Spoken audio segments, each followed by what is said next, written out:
சென்னை மாநகராட்சி நிதிநிலை அறிக்கையில் அறிவித்தபடி 4ஆம் 5ஆம் வகுப்பு மாணவர்களுக்கான கல்வி சுற்றுலாவை மேயர் பிரியா துவக்கி வைத்தார்.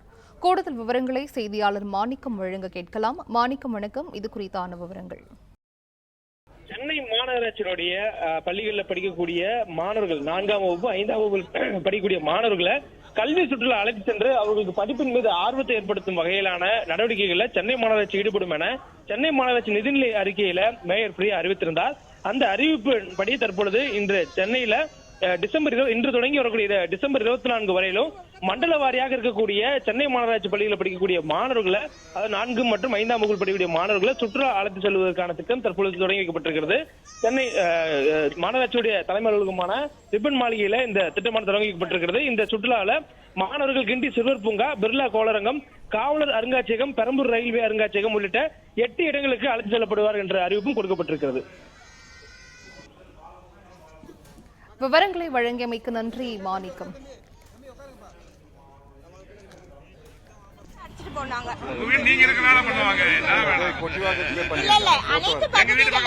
ஒரு நிமிஷம்.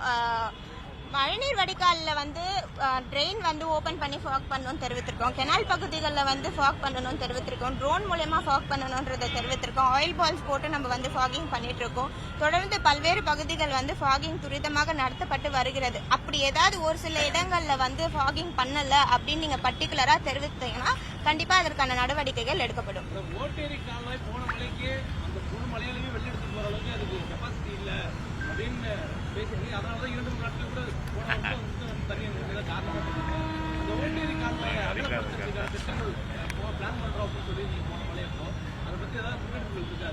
இல்ல, ஓட்டேரி கால்வாய் பொறுத்திருக்கும் மாண்புமிகு அமைச்சர் அவர்களிடம், நம்முடைய துறை அமைச்சரிடம் அவர்களிடம் தெரிவித்திருக்கிறோம். அவர்கள் நீர்வளத்துறையுடன் இணைந்து அதற்கான பணிகளை விரைவில் மேற்கொள்வதாக தெரிவித்திருக்காங்க. ஏன்னா போனது நீர்வளத்துறையினாலதான் பிரச்சனையாச்சு. ஏன்னா அங்க பொதுப்பணித்துறை கண்ட்ரோல் இருக்கக்கூடிய சென்னை மாநகராட்சி பகுதியில தான் பணி நடக்காம இருந்தனாலதான் இதாச்சு. ஒவ்வொரு முறையும் இப்படிதான் சொல்றீங்க. நாங்க அந்த அமைச்சர்கிட்ட சொல்றாங்க. ஆனா நாங்க என்ன சொன்னா, மெயின்டைன் பண்றதாவது மாநகராட்சி எடுத்து பண்ணலாமே. பொதுப்பணித்துறை கிட்ட கேட்டு நாங்க சென்னை மாநகராட்சிக்குள்ள இருக்கக்கூடிய பொதுப்பணி சிறந்த இந்த பக்கிங்ஹாம் கால்வாய் ஆகட்டும், ஓட்டர் நல்ல இந்த இதாகட்டும், இது கார்பரேஷன் எடுத்து பண்ணலாம்ல. நாங்க 33 கெனால்ஸ் இருக்கு. கெனால்ஸ் மாநகராட்சிக்கு ஒப்படைக்குமாறு நாங்க அவர்களிடம் கேட்டிருக்கோம். ஆனா அவர்கள் தொடர்ந்து அதற்காக நிதி ஒதுக்கீடு பண்ணி ஸ்லட்ஜ் ரிமூவ் பண்ணிட்டு தான் வராங்க. மாநகராட்சி சார்பாகவும் அனைத்து பகுதியிலும் ஐசன்ஸ் ரிமூவ் பண்றோம். மேல இருக்க குப்பைகளை ரிமூவ் பண்ணிட்டு தான் வரும். சோ பணிகள் எல்லாமே மேற்கொள்ளப்படும். இல்ல, சென்னையில வெள்ளம் தேங்கினாலும் அது உடனே அப்ரூவ் படுத்துவோன்ற உத்தரவாதத்தை மாநகராட்சி கொடுக்கும்.